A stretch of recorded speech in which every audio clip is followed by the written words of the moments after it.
Assalamualaikum warahmatullahi wabarakatuh. Teman pecinta sejarah, apa kabarnya hari ini? Mudah-mudahan dalam keadaan sehat dan selalu dalam lindungan Allah Subhanahu wa taala. Teman pecinta sejarah, bertemu lagi dengan saya Anissa Misani di program Baca Sejarah dan masih di serial kronologi sejarah tahun 627 Masehi, bertepatan dengan tahun 5 hingga 6 Hijriah. Ada banyak peristiwa yang terjadi di tahun ini. Dari dunia Islam ada 8 peristiwa penting dan dari luar dunia Islam ada 4 peristiwa penting. Dari dalam dunia Islam, yang pertama adalah pernikahan Rasulullah SAW dengan Zainab binti Khuzaimah radhiyallahu anha dan pernikahan Rasulullah SAW dengan Ummu Salamah atau Hindun binti Abu Umayyah radhiyallahu anha. Peristiwa yang ketiga adalah lahirnya Husain bin Ali bin Abi Thalib radhiyallahu anhu. Kemudian ada peristiwa pertempuran Bani Mustalik atau pertempuran Muraisi. Berikutnya adalah pernikahan Rasulullah SAW dengan putri dari pemimpin Bani Mustalik, yaitu Juwairiyah binti Harith radhiyallahu anha. Peristiwa berikutnya adalah Hadisul Ifki, kemudian ada pertempuran Ahzab yang hari ini masih kita bahas, dan terakhir adalah pengepungan Bani Quraidah. 4 peristiwa dari luar dunia Islam masih di seputaran pertempuran panjang Persia Sasan dan Romawi Bizantium. Yang pertama adalah terjadinya koalisi antara Persia Sasan, bangsa Slav dan bangsa Afar dalam menyerang Konstantinopel. Di pihak lain ada koalisi antara Heraklius dari Romawi Bizantium dengan Tongyangzu dari Keganan Tuk Barat. Peristiwa berikutnya adalah perebutan benteng-benteng di Armenia oleh Heraklius dari Romawi Bizantium dari Persia Sasan Kisra II. Dan terakhir adalah pertempuran Niniwe sebagai pertempuran penentuan antara Persia Sasan dengan Romawi Bizantium. Dan teman pecinta sejarah, inilah kronologi lengkap sejarah tahun 627 Masehi bertepatan dengan tahun 5 hingga 6 Hijriah selengkapnya. Teman pecinta sejarah, terakhir yang kita bahas adalah tentang siasat dari Nuaim bin Mas'ud yang menjadi penentu atau menjadi salah satu penentu dari kekalahan pasukan Ahzab. Dan hari ini kita juga masih akan membahas tentang bantuan Allah kepada kaum muslimin di akhir-akhir perang Ahzab. Ketika kaum muslimin dengan pimpinan Nabi Muhammad SAW telah melakukan segenap usahanya dan telah mengerjakan segala kewajibannya terhadap Allah, dan mereka selalu menolong dan mempertahankan agamanya, maka akhirnya datanglah bantuan dari hadiratnya yang tidak disangka-sangka sebelumnya, yaitu sebagai berikut. Pada siang hari itu terjadi perpecahan antara Bani Quraidah dengan kaum Quraisy dari Bani Ghatafan, juga antara kaum Quraisy dan Bani Ghatafan, yang semuanya berakhir dengan kembali ke tempatnya masing-masing dengan perasaan yang tidak senang di antara mereka. Maka pada malam harinya datanglah suatu bencana alam kepada mereka. Jadi masih ingat setelah siasat yang dilakukan Nuaim bin Mas'ud untuk menimbulkan keraguan-raguan di hati Bani Quraidah, juga berhasil menimbulkan keraguan dan keengganan untuk bertempur di hati kaum Ghatafan, maka kaum Quraisy pun merasa telah ditinggalkan, sehingga timbullah di antara ketiga itu saling ketidakpercayaan, saling curiga, sehingga tidak ada persatuan dan tidak ada kesepakatan untuk menyerang kaum muslimin. Kapan waktunya, bagaimana caranya, itu sama sekali tidak ada kesepakatan. Yang ada adalah saling prasangka di antara mereka. Dan mereka kembali ke tempatnya masing-masing, ke kemahnya masing-masing dalam keadaan seperti itu. Lalu pada malam hari berikutnya, jadi itu kan sudah pagi dan sampai siang hal itu terjadi. Lalu pada malam harinya datanglah suatu bencana alam kepada mereka. Pada malam itu datanglah angin topan yang sangat hebatnya, Udara sangat dingin disertai air hujan yang amat lebatnya, serta kilat dan petir sambar menyambar dengan gemuruh. Dan hal ini tentu saja jarang terjadi di daerah mereka ya. Hujan itu jarang terjadi, apalagi ditambah dengan petir dan angin yang sangat kencang, angin dingin yang sangat kencang. Mereka ada di dalam kemah-kemah mereka yang terbuat dari kain. Dan tentu saja kekuatan kain itu tidak sekuat tembok ya dalam menahan angin. Apalagi ini anginnya angin yang kencang, angin topan, angin badai. Sehingga banyak kemah-kemah mereka itu yang tiang-tiangnya itu sudah tidak bisa menopang kain kemah mereka. Sehingga otomatis mereka itu disibukkan dengan menahan tiang tersebut ya. Bahkan banyak yang roboh. Kemah-kemah mereka itu banyak yang roboh meskipun sudah mereka tahan sedemikian rupa. Ditambah api-api mereka juga padam. Mereka kan mengandalkan api dari obor dan api unggun ya yang mereka buat untuk penerangan mereka di malam hari. Tentu hal ini tidak akan bisa bertahan dari serangan hujan yang begitu dahsyat. Keadaan suara angin, suara petir, suara hujan itu menjadi simfoni yang begitu menakutkan bagi mereka. Ditambah keadaan yang gelap gulita, maka sempurnalah ketakutan itu di dalam hati kaum musyrikin. Namun itu belum berakhir, masih ada kekhawatiran mereka, ketakutan mereka yang bertambah-tambah. Dikarenakan binatang tunggangan mereka sudah tidak tenang, kemudian perbekalan mereka sudah ada yang terbang, basah, berantakan karena angin. Bahkan binatang-binatang tunggangan mereka itu sudah banyak yang lepas tali kekangnya dan berlarian ke sana kemari. Tambah kacaulah keadaan di kemah kaum musyrikin. Intinya keadaan mereka sekarang ini menjadi kacau balau.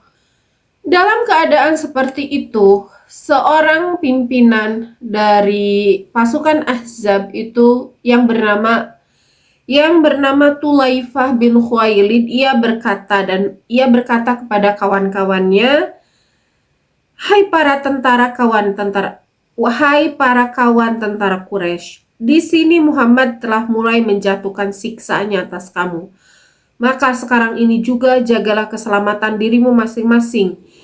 Sekali lagi, jagalah keselamatan dirimu masing-masing.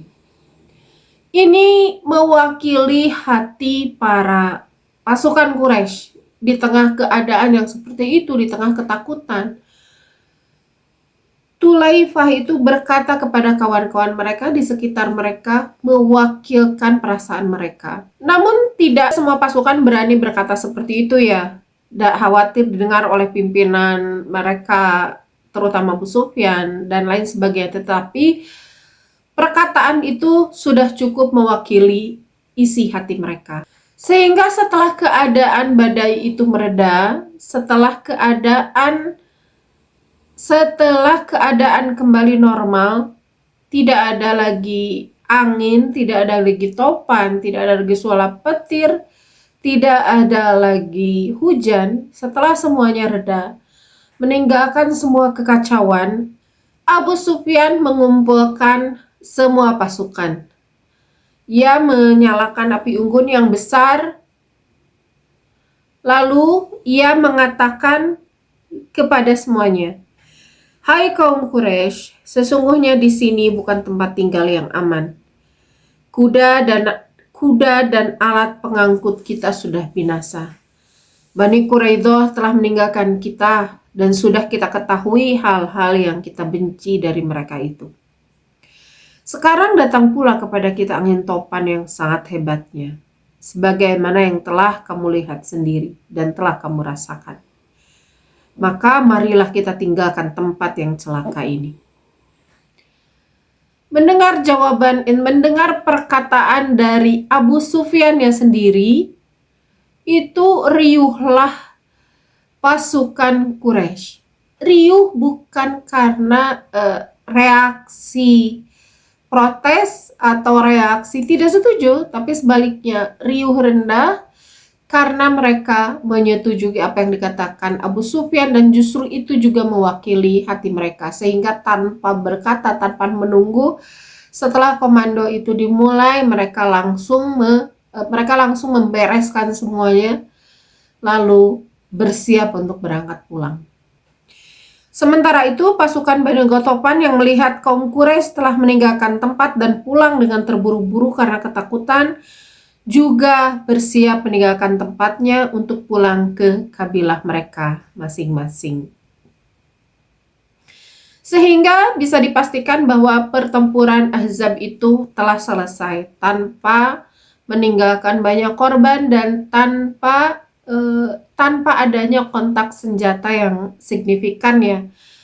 Hanya terjadi 1-2 pertempuran kecil dari kejauhan, itu pun panah, dan 1 pertemuan duel antara Ali bin Abi Thalib dan Amr bin Wud. Demikianlah keadaan bala tentara Ahzab sebelum mereka menyerang kaum muslimin dan kota Madinah. Pada pagi harinya, di tempat perkemahan mereka telah bersih, tak ada seorang pun yang tinggal. Menurut riwayat, ketika terjadi perselisihan di antara bala tentara Ahzab, terjadi pula perpecahan dalam golongan mereka. Pada malam itu juga Nabi SAW menyuruh seorang sahabatnya untuk menyelidiki keadaan mereka dan apa yang akan diperbuat oleh mereka. Sebelum Nabi SAW menyuruh seorang sahabat yang dipilihnya untuk tugas itu, terlebih dahulu beliau meminta, "Siapa di antara kamu yang berani menyelidiki keadaan kaum Ahzab pada malam ini?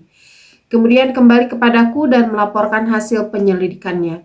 Maka untuknya akan dimohonkan kepada Allah kelak menjadi kawanku di surga." Pada saat itu Rasulullah SAW berkumpul dengan kaum muslimin dan memberikan satu perintah, tetapi perintah bukan khusus ditujukan pada seseorang atau pasukan, tetapi ditawarkan pada para sahabat untuk melakukan tugas itu. Rasulullah SAW menawarkan kepada para sahabat, siapa yang bisa melakukan tugas pergi ke pasukan hendak mencari informasi dan kembali melaporkan penyelidikannya malam itu juga. Suasana pada saat itu hening dan dalam keadaan yang sangat dingin. Para sahabat itu tidak ada yang mengangkat tangan, tidak ada yang mengajukan diri seperti biasanya. Biasanya kan kalau ada tawaran dari Rasulullah SAW untuk mengajukan sesuatu, selalu ada sahabat untuk mengajukan satu tugas, selalu ada sahabat yang mengajukan diri. Namun kali ini sama sekali tidak ada. Tawaran Rasulullah SAW itu memang tugas itu adalah tugas yang berat. Para sahabat itu harus mengukur kemampuan mereka, baik dari sisi kemampuan fisik maupun kemampuan psikis mereka, kemampuan kebatinan mereka. Apakah mereka sanggup atau tidak? Karena ini tugas berat. Malam hari, di tengah cuaca yang sangat dingin, mereka harus masuk ke jantung pertahanan Quraisy untuk mendapatkan informasi. Ini bukan sekedar cuaca dinginnya saja, bukan sekedar berjalannya saja menyeberang Khandaq dari kemah kaum muslimin ke kemah orang Quraisy, tetapi ini lebih kepada pengorbanan nyawa. Mereka harus siap mengorbankan nyawa karena sangat-sangat berbahaya. Kalau ketahuan itu ya resikonya kematian, resikonya nyawa mereka melayang. Dan di samping itu mereka juga khawatir tidak bisa kembali memberikan informasi kepada Rasulullah sesuai dengan yang diinginkan oleh Rasulullah SAW. Mereka mengkhawatirkan bahwa kalau itu terjadi, maksudnya kalau mereka gagal, dikhawatirkan justru keesokan harinya. Karena sebab itu, pasukan Ahzab memutuskan untuk menyerang kaum muslimin. Jadi ini tugas yang sangat berat. Harus benar-benar orang yang ahli, harus benar-benar orang yang ya ahli dalam penyamaran, ahli dalam hal-hal seperti itu. Banyak pasukan muslimin yang hebat kalau urusan perang tanding, tetapi kalau urusan memata-matai ini butuh keahlian, bukan hanya keberanian. Kalau keberanian para sahabat tentu punya, tetapi keahlian itu belum tentu. Ditambah lagi keadaan pada malam itu dan kekhawatiran akan menimbulkan bahaya pada kaum muslimin justru membuat keberanian mereka itu turun karena semua kekhawatiran yang tadi saya ungkapkan ya. Saat itu tidak ada seorang pun yang menyatakan kesanggupannya untuk mengerjakan tugas yang berat itu karena sangat takut, lapar, dan dingin. Jadi dinginnya itu dalam keadaan mereka suasananya juga genting, ketakutan, perut mereka juga kosong, ditambah lagi cuaca yang sangat-sangat dingin. Rasulullah SAW bertanya lagi kepada para sahabat, mengulangi ucapan yang tadi ya, siapa yang berani pergi ke kemahnya orang Quraisy lalu datang kembali membawa informasi malam ini juga gitu, maka dia akan menjadi kawanku di surga. Hening lagi. Setelah ucapan Rasulullah itu hening lagi, tidak ada yang menyahut. Semuanya menunduk dalam-dalam, tidak berani mengajukan diri, tidak berani menyatakan kesanggupannya. Setelah beberapa saat yang hening, Rasulullah bertanya lagi dengan pertanyaan yang sama, siapa di antara kamu yang berani menyelidiki keadaan kaum Ahzab pada malam ini? Kemudian kembali kepadaku untuk melaporkan hasil penyelidikannya. Maka untuknya akan dimohonkan kepada Allah kelak menjadi kawanku di surga. Masih tetap hening, masih tetap belum ada yang menyanggupi. Sehingga Rasulullah SAW pada akhirnya, karena melihat sahabat semua tertunduk gitu ya, tidak ada yang mengajukan diri. Pada akhirnya Rasulullah SAW berinisiatif untuk memanggil salah seorang sahabatnya. Rasulullah SAW memanggil sahabat Huzaifah bin Yaman. Ketika tidak ada yang menyahut sama sekali, Rasulullah memanggil Huzaifah bin Yaman. Huzaifah bin Yaman, berdirilah dan pergilah untuk melakukan tugas. Huzaifah bin Yaman juga termasuk sahabat yang menunduk pada saat itu, tidak menyatakan kesanggupannya menyelesaikan tugas itu sampai kembali dengan selamat. Tetapi ketika tugas itu diberikan kepadanya, maka ia siap dan sigap. Ia langsung berdiri dan menyambut seruan Rasulullah SAW. Dan dikisahkan oleh Huzaifah bin Yaman sendiri ya, itu cuaca kan dalam keadaan dingin. Ia sama sekali tidak memiliki selimut, melainkan selimut yang tipis. Dan ia juga sama dengan sahabat yang lain dalam keadaan yang kedinginan dan menggigil. Tetapi ketika ia berdiri menyambut seruan Rasulullah SAW tanpa menolak di dalam hati sedikit pun, tanpa menunda sedetik pun, maka ketika ia berdiri, ia merasakan dingin itu menghilang. Tiba-tiba, ia tidak merasakan dingin lagi. Lalu Huzaifah itu berjalan menghadap Rasulullah SAW, lalu beliau memerintahkan supaya berangkat. Nabi SAW berpesan agar jangan berbuat sesuatu pun kepada mereka. Jadi tugasnya Huzaifah bin Yaman itu hanya mencari informasi. Lalu Huzaifah bin Yaman berangkat dengan tanpa ragu. Rasa dinginnya sudah hilang, ia mantap melangkah dengan diiringi doa ya, para sahabat juga doa Rasulullah SAW. Tentu saja Huzaifah bin Yaman berjalan menuju pasukan Ahzab. Ia turun ke Khandak, ia berjalan mendekati Khandak, turun ke bawah, kemudian naik lagi, menyeberang ke Khandak, menyeberang dari pasukan kaum muslimin ke pasukan Quraisy. Lalu ia melihat ternyata para pasukan Quraisy itu sedang sibuk, ya ini angin topan sudah mulai reda ya. Kaum Ahzab pada saat itu sedang sesudah kacau balau itu ternyata sedang ribut menyambut seruan untuk berkumpul dari Abu Sufyan. Lalu dengan sigap Hudzaifah bin Yaman mengikuti kerumunan tersebut, mengikuti mereka yang berjalan menuju tempat berkumpul dan duduk bersama dengan yang lain. Pada saat itu Abu Sufyan memerintahkan kepada para pasukan untuk mewaspadai orang-orang yang di sampingnya. Hendaklah setiap orang memperhatikan siapa kawan yang duduk di sampingnya.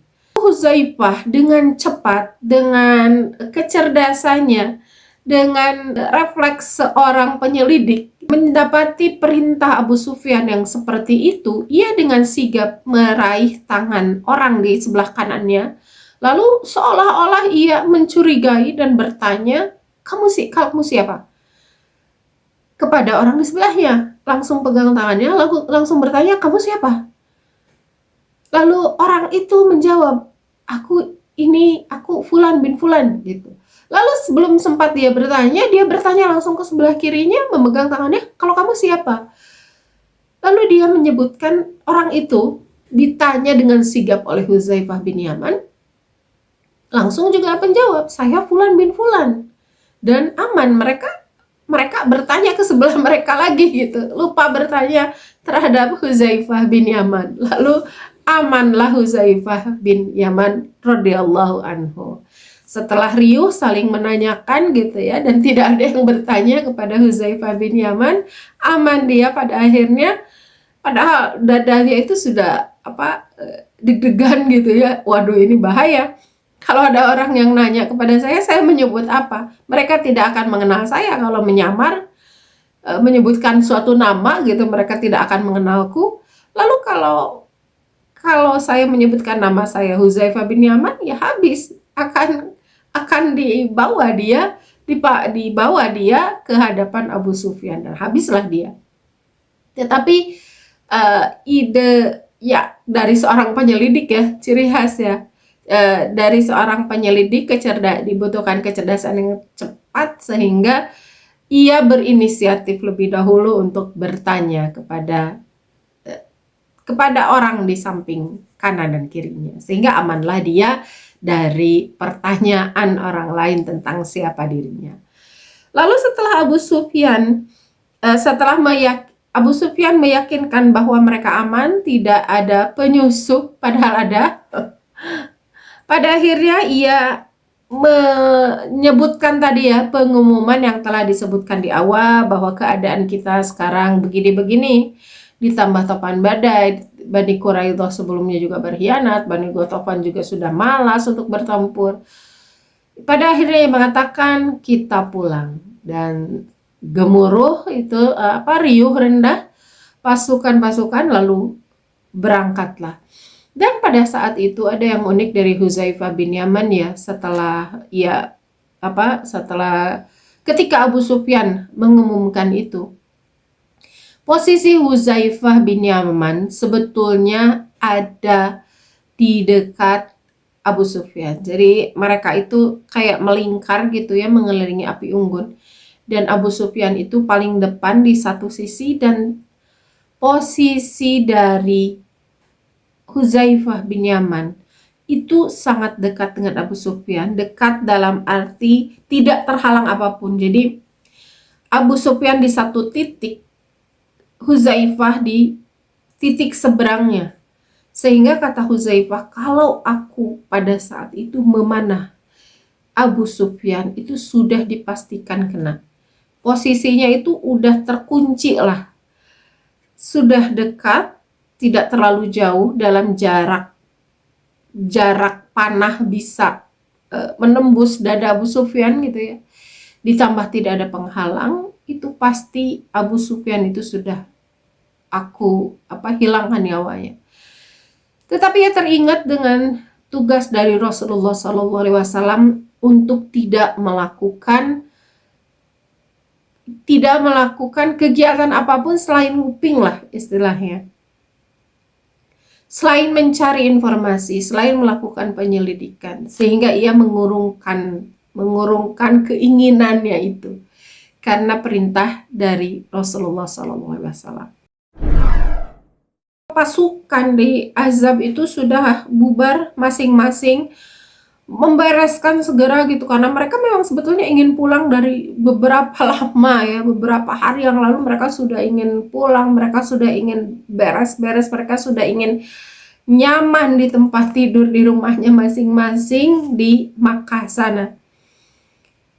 Pada saat bubar seperti itu tentu saja Hudzaifah bin Yaman juga bubar. Tetapi karena para pasukan itu sibuk dengan urusan masing-masing, Hudzaifah menyelinap keluar dari pasukan itu dan mendekati Khandak, turun lagi ke Khandak, naik lagi menyeberang ke area kaum muslimin. Ia langsung ketika tiba di pemukiman atau di perkemahan ya pasukan kaum muslimin, Hudzaifah bin Yaman langsung menuju ke kemah Rasulullah SAW, dan pada saat ia meminta izin untuk masuk, ternyata Rasulullah SAW sedang melakukan sholat, sedang qiyam. Maka Hudzaifah bin Yaman itu masuk dan duduk menunggu Rasulullah SAW menyelesaikan qiyamnya. Hudzaifah menceritakan bahwa Rasulullah SAW sedang berdiri mengerjakan sholat di atas kain selimut kepunyaan salah seorang istrinya. Setelah beliau selesai mengerjakan sholat, barulah Hudzaifah melaporkan kepada beliau tentang segala sesuatu yang telah dilihat dan didengarnya di tempat bala tentara Ahzab. Dan dikisahkan oleh Hudzaifah bin Yaman sendiri, begitu setelah Rasulullah selesai sholat, beliau melaporkan apa yang ia lihat dan ia dengar. Dan segera setelah Hudzaifah bin Yaman menyelesaikan laporannya, tugasnya selesai, seketika itu juga hawa dingin itu merasuk langsung menusuk tulangnya. Ya, kedinginan kembali, sehingga Rasulullah SAW menyelimuti beliau. Jadi diselimuti Hudzaifah bin Yaman itu, dan tentu ada obrolan-obrolan berikutnya ya. Dengan begitu tugas Hudzaifah bin Yaman telah selesai radhiyallahu anhu. Luar biasa ya tugas beliau. Ketika matahari terbit, ketika mereka sholat subuh, ketika mereka bangun, pasukan kaum muslimin bangun dari tidur, lalu melakukan sholat subuh, itu belum ada yang faham, belum ada yang ngeh dengan apa yang terjadi dengan pasukan Quraisy. Itu baru Hudzaifah bin Yaman saja dengan Rasulullah yang tahu informasi kepulangan ya. Informasi tentang persiapan kepulangan pasukan Ahzab. Baru setelah matahari terbit mereka menyadari pasukan Ahzab itu telah menghilang. Seolah-olah menghilang tiba-tiba dari hadapan mereka di seberang Khandak. Mereka tidak lagi melihat pasukan Ahzab, melainkan sisa-sisa kekacauan yang ditinggalkan oleh pasukan Ahzab, juga pasukan Ghatafan. Itu hanya meninggalkan tempat kosong dan benda-benda yang tidak lagi bisa dibawa, puing-puing yang tidak lagi bisa dibereskan oleh mereka, hening. Tidak ada keriuhan sama sekali. Pemandangan sebulan lebih yang kaum muslimin lihat setiap hari sekarang kosong. Tidak ada pasukan yang jumlahnya ribuan itu, 10.000, 11.000, hilang entah kemana, tiba-tiba saja meninggalkan jejak, tapi sekarang hilangnya ya. Dan waktu itu tentara muslim terkejut, tentu saja terkejut, kok tiba-tiba hilang, mereka kemana? Ternyata mereka sudah pulang ya gitu. Ini tidak diprediksi sama sekali, karena kemarinnya pasukan Ahzab itu begitu gegap gempita menunjukkan pasukan berkudanya berkeliling di sekitaran Ahzab itu untuk menunjukkan kekuatan mereka di hadapan kaum muslimin. Seolah-olah memang akan menyerang segera gitu, tapi tiba-tiba hilang. Itu tidak mereka pahami sebetulnya, tidak, karena ya berita dari Hudzaifah bin Yaman kan baru sampai kepada Rasulullah SAW saja. Tidak ada yang tertinggal selain dari tali-tali tenda-tenda kemah yang sudah putus terkoyak-koyak dan barang-barang alat perbekalan musuh yang bergelimpangan di sana sini. Mereka melihat ke segenap penjuru tempat-tempat musuh. Tidak seorang pun yang kelihatan. Karena itu hati dan perasaan kaum muslimin seketika itu sangat heran. Siapa yang mengusir mereka dalam jumlah besar itu? Yang begitu besar jumlahnya dan yang serba lengkap perbekalannya itu. Dan kaum muslimin tentu saja bergembira. Kalau orang Sunda bilang ngemplong ya, satu beban berat itu tiba-tiba, beban berat yang selama ini menggelayuti pundak kaum muslimin, kekhawatiran yang selama ini memenuhi dada kaum muslimin itu hilang seketika, berganti dengan kebahagiaan dan kelegaan yang luar biasa. Dan tentu saja untuk hal itu mereka benar-benar bersyukur kepada Allah Subhanahu wa taala yang telah menolong mereka, menolong dengan pertolongan yang luar biasa, yang benar-benar tidak mereka sangka-sangka, yang benar-benar tidak mereka duga ya, akan datang topan badai yang begitu dahsyat kepada kaum musyrikin, sementara kepada kaum muslimin itu tidak terjadi. Itu hanya hujan biasa saja dan tidak terjadi keriuhan, keributan sebagaimana terjadi di pasukan Quraisy. Demikianlah akhir dari peperangan itu, ketika Nabi SAW dan bala tentara Islam hendak kembali ke dalam kota Madinah. Beliau bersabda di muka pengikutnya, "Kaum Quraisy tidak akan berani memerangi kamu sesudah tahun ini. Telah lenyap musnah kekuatan mereka dan mereka tidak akan berani memerangi kita sesudah hari ini, dan kita yang akan memerangi mereka, insya Allah." Demikianlah riwayat perang Khandaq atau perang Ahzab. Walaupun dalam peperangan ini tidak terjadi pertempuran, melainkan hanya pengepungan dari musuh saja, tetapi dalam kitab-kitab tarikh telah disebut dengan perang Khandaq atau perang Ahzab. Dan perang ini terjadi pada bulan Syawal tahun ke-5 Hijriah. Dan teman pecinta sejarah, itu saja untuk hari ini. Insya Allah masih disambung di video berikutnya, masih tentang pertempuran Khandaq atau pertempuran Ahzab. Terima kasih hari ini sudah menyimak dan mohon maaf atas segala kesalahan dan kekurangan. Untuk hikmah mungkin akan dipending di video berikutnya ya, karena video ini sudah kepanjangan. Insya Allah disambung dan mungkin bisa didahului dengan pendapat dari teman-teman, apa hikmah yang bisa diambil dari kisah ini, ditulis di kolom komentar. Terima kasih sekali lagi. Wassalamualaikum warahmatullahi wabarakatuh.